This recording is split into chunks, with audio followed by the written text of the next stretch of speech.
Hi hello నమస్తే welcome to our channel. This is Amala. ప్రస్తుతం మనతో మాట్లాడడానికి సీనియర్ జర్నలిస్ట్ దాము బాలాజీ గారు ఉన్నారు. వారితో మాట్లాడదాం. Hi sir. హాయ్. వ్యూహం సినిమా బ్రేక్ పడింది. ప్రస్తుతం దీన్ని హైకోర్టు ఆపేసింది. దీనికి గల కారణాలు ఏంటి సార్? వ్యూహం సినిమా మీద నారా లోకేష్ గతంలో సివిల్ కోర్టులో పిటిషన్ వేశాడు. తర్వాత హైకోర్టులో కూడా వేశాడు. బేసిక్గా ఏంటంటే నారా లోకేష్ దీన్ని ఎట్టి పరిస్థితుల్లో రిలీజ్ కాకూడదు అని కంకణం కట్టుకున్నట్టు మనకు అర్థమవుతుంది.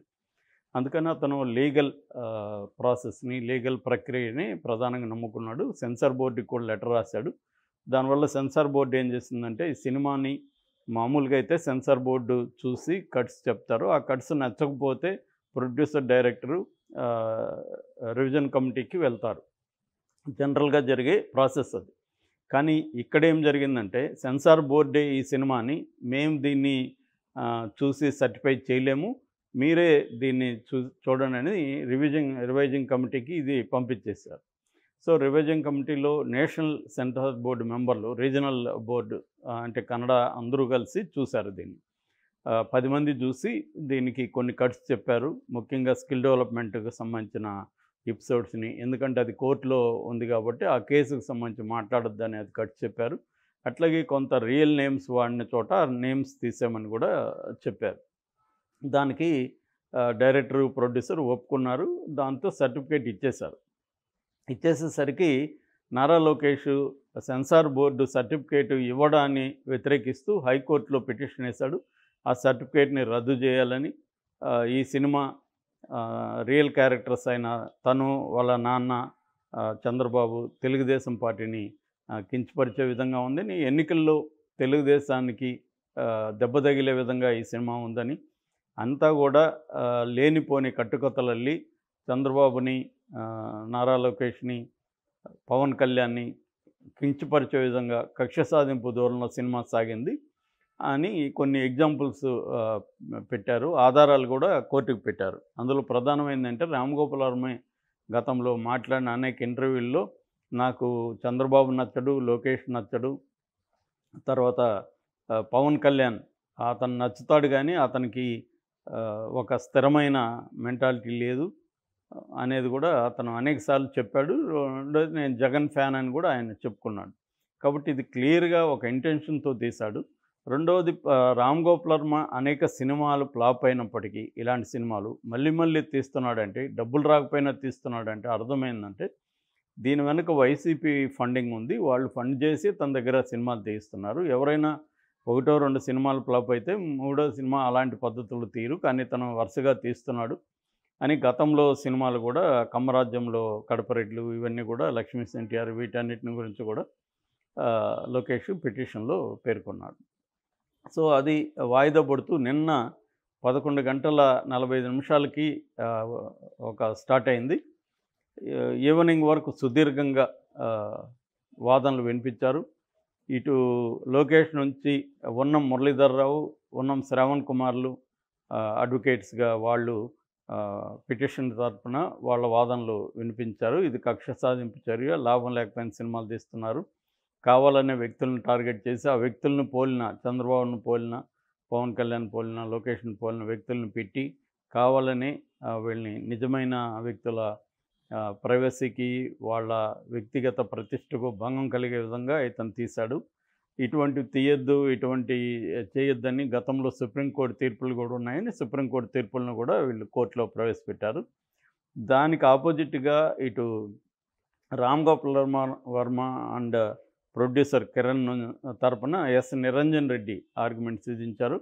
ఆయన ఏం చెప్పారంటే ఆల్రెడీ ఇది సెన్సార్ సర్టిఫికేట్ నోచుకుంది కాబట్టి దీని మీద కోర్టు ఎటువంటి చర్య తీసుకోవాల్సిన అవసరం లేదు. ఎందుకంటే సెన్సార్ బోర్డు అనేది దానికోసం ఒక ఇండిపెండెంట్ బోర్డు, అది దాంట్లో ఎక్స్పర్ట్స్ ఉంటారు. వాళ్ళన్నీ చూసి పరిశీలించి ఇచ్చిన తర్వాత కోర్టు కలుగు చేసుకోకూడదు అని ఆయన కూడా గతంలో కొన్ని సుప్రీంకోర్టు తీర్పుల్ని ఉల్లంఘించాడు.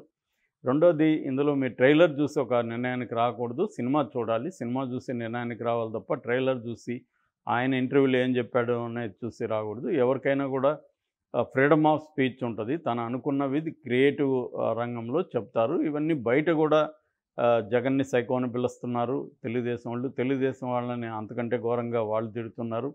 అంతకంటే ఏమి ఈ సినిమాలో ఏమి చెప్పలేదు. బయట రాజకీయాలు ఇంకా ఘోరంగా ఒకరినొకరు తిట్టుకుంటున్నారు, పాంప్లెట్లు వేసుకుంటున్నారు, బుక్లెట్లు వేసుకుంటున్నారు, టీవీల్లో పదే పదే ఇంటర్వ్యూలు ఇచ్చుకుంటున్నారు.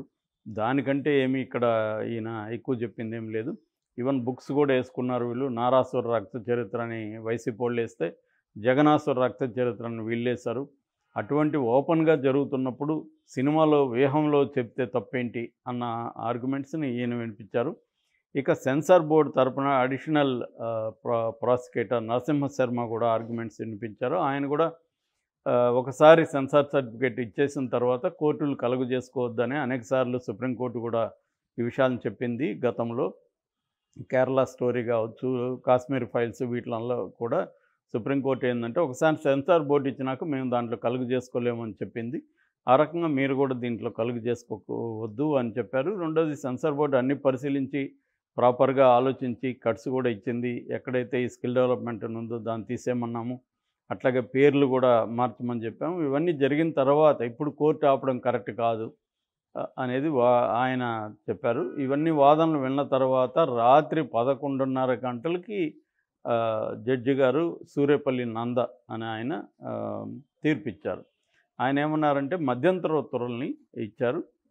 జనవరి 11 వరకు సినిమా రిలీజు ఆపమన్నారు. ఈ సెన్సార్ సర్టిఫికేట్ని కూడా ఆయన రద్దు చేశారు. ఒక రకంగా ఇది అసాధారణం అని చెప్పచ్చు. సెన్సార్ సర్టిఫికేట్ని రద్దు చేయడం అనేది జనరల్గా కోర్టులు చేయవు, కానీ ఇది అసాధారణమైన నిర్ణయం చెప్పచ్చు. రెండోది సినిమా చూడకుండా సినిమాని ఆపేయడం కూడా అసాధారణంగానే మనం చెప్పచ్చు. ఎందుకంటే ఓన్లీ ట్రైలర్ చూడడం, ఆయన ఇంటర్వ్యూలు చూడడం ఆధారంగా సెన్సార్ ఇచ్చిన సర్టిఫికేట్ని రద్దు చేయడం కూడా కొంత అసాధారణమే, రెగ్యులర్గా జరిగేది కాదు. ఎందుకంటే ఎవరైనా ఏం చేస్తారంటే జడ్జెస్ సినిమా చూస్తారు. సినిమా చూసి పిటిషనర్లు చెప్పిన ఆరోపణలు ఏవైతే ఉన్నాయో అవి కరెక్ట్గా ఉన్నాయా, వాళ్ళు చెప్పిన ఆరోపణలు దీంట్లో ఉన్నాయా అనేది ప్రధానంగా వాళ్ళు చూసి వాళ్ళు ఒక నిర్ణయానికి వచ్చిన తర్వాత వాళ్ళు మళ్ళీ కౌంటర్ వేయమంటారు. కౌంటర్ వేసిన తర్వాత అప్పుడు వాళ్ళు నిర్ణయం తీసుకుంటారు. జనరల్గా ఏంటంటే సెన్సార్ బోర్డు అనేదే దానికోసమే పెట్టారు. సెన్సార్ బోర్డు పని ఏంటంటే ఈ సినిమా సమాజంలో ఏమన్నా అల్లకల్లోలు క్రియేట్ చేస్తుందా, సినిమా వల్ల ఏమన్నా అశాంతి నెలకొంటుందా, శాంతి భద్రత సమస్య తలెత్తుందా, ఇవన్నీ ఆలోచించి చేస్తారు. అంతేగాని ఒక వ్యక్తిని కించపరిచినట్టుగా ఉంటే డిస్క్లైమర్ ఏమంటారు, ఇది ఏ వ్యక్తుల్ని కూడా కించపరిచినట్టు కాదు అని. ఇప్పుడు నేను నయీం డైరీస్ తీసినప్పుడు కూడా నాకు సెన్సార్ బోర్డు నయీం అనే పేరు తీసేయమన్నారు, సైకో అనే పదం తీసేయమన్నారు, ఇలాగా ఒక 30 కట్స్ ఇచ్చారు. ఇప్పుడు మేమేం చేసామంటే రివైజింగ్ కమిటీకి వెళ్ళాం. రివైజింగ్ కమిటీకి వెళ్ళినప్పుడు నయీం అనే పేరుకి వాళ్ళకి ఏమీ అబ్జెక్ట్ చేయలేదు. సాంబశివరావు అనే పేరు తీసేయమన్నారు. మేము సాంబశివ అనే దాన్ని మార్చాము. అట్లా కొన్ని బ్లడ్ ఎక్కువగా ఉన్న చోట బ్లాక్ చేయమన్నారు, కొన్ని 30% బ్లడ్ ఉన్న చోట కట్ చేయమన్నారు. ఇటువంటివి చెప్పారు వాళ్ళు. సో దాన్ని మేము ఫాలో అయినాక మాకు ఏ సర్టిఫికేట్ ఇచ్చారు, బయటికి పంపించారు. ఇది బేసిక్గా. అయితే చాలా దేశాల్లో ఏంటంటే ఇటువంటి వివాదాలు గతంలో కూడా వచ్చాయి. నిజానికి కొంతమంది లోకేష్ వాళ్ళ తాతగారైన ఎన్టీఆర్ఏ సెన్సార్కి వ్యతిరేకంగా ఫైట్ చేశాడు. వీరబ్రహ్మేంద్ర స్వామి కానీ, నా దేశం కానీ అనేక సినిమాలు ఆయన ఫైట్ చేసుకుంటూ వచ్చాడు. అటువంటి ఆయన మనవడు సెన్సార్ బోర్డు మీద ఇలా కంప్లైంట్ చేయడం కరెక్ట్ కాదని కూడా కొంతమంది వాదిస్తున్నారు. బట్ ఏ కేసుకి ఆ కేసే. ఇప్పుడైతే వాళ్ళకి రాజకీయ ప్రయోజనాలు దెబ్బతినే అవకాశం ఉందని వాళ్ళు భావిస్తున్నారు. నిజానికి ఒక సినిమా వల్ల రాజకీయంగా మారిపోతుందనేది చెప్పలేము, బట్ ఎంతో కొంత ప్రభావం అయితే చూపిస్తుంది. బట్ రామ్ గోపాల్ వర్మ గోల్ ఏంటంటే సినిమా చూసి జనం మారుతారనేది కాకుండా తను చెప్పాలనుకున్న విషయాన్ని చెబుతున్నాడు అని ఆయన అనేకసార్లు చెప్పాడు. అంటే నిజాలా ఇవి కాదంటే ఆయన కూడా ఏమన్నాడంటే నిజం అనేది ఎవరు చెప్పలేరు, ఎందుకంటే నిజమంటే perspective of the truth fact. జరిగిన దాన్ని ఒకరు ఒక పాయింట్ ఆఫ్ వ్యూలో చూసి ఒకటి నిజమని చెప్తారు, రివర్స్లో ఇంకొకరు అదే నిజమని చెప్తుంటారు. కాబట్టి ఏది ఆబ్జెక్టివ్ ట్రూత్ అనేది ఎవరు చెప్పలేరు. నా వెర్షన్ ఆఫ్ ద ట్రూత్ నేను చెప్పాను, మీకు ఇది నచ్చకపోతే మీ వెర్షన్ ఆఫ్ ద ట్రూత్ మీరు చెప్పండి అనేది ఆర్జీవి చాలాసార్లు చెప్తాడు ఆయన. ఏదేమైనా కోర్టు అయితే లోకేష్ తరపున అడ్వకేట్స్ వాదనలు కన్విన్స్ అయ్యి ఈ సినిమాని ఆపేసింది. నెక్స్ట్ ఇప్పుడు ఈ జడ్జిమెంట్ మీద ఏమన్నా బెంచ్కి వెళ్తారా, సింగిల్ జడ్జి ఇచ్చాడు కాబట్టి బెంచ్కి వెళ్తారా రామ్ గోపాల్ వర్మ వాళ్ళు, లేదా సుప్రీంకోర్టుకి వెళ్తారా అనేది చూడాలి. లేదా సుప్రీంకోర్టుకి వెళ్తే కూడా నాకు తెలిసి జనవరి 11 వరకు వెయిట్ చేయమని చెబుతుంది. ఏదేమైనా రిలీజ్‌ని అయితే తాత్కాలికంగా ఆపగలిగాడు లోకేష్ అంతవరకు.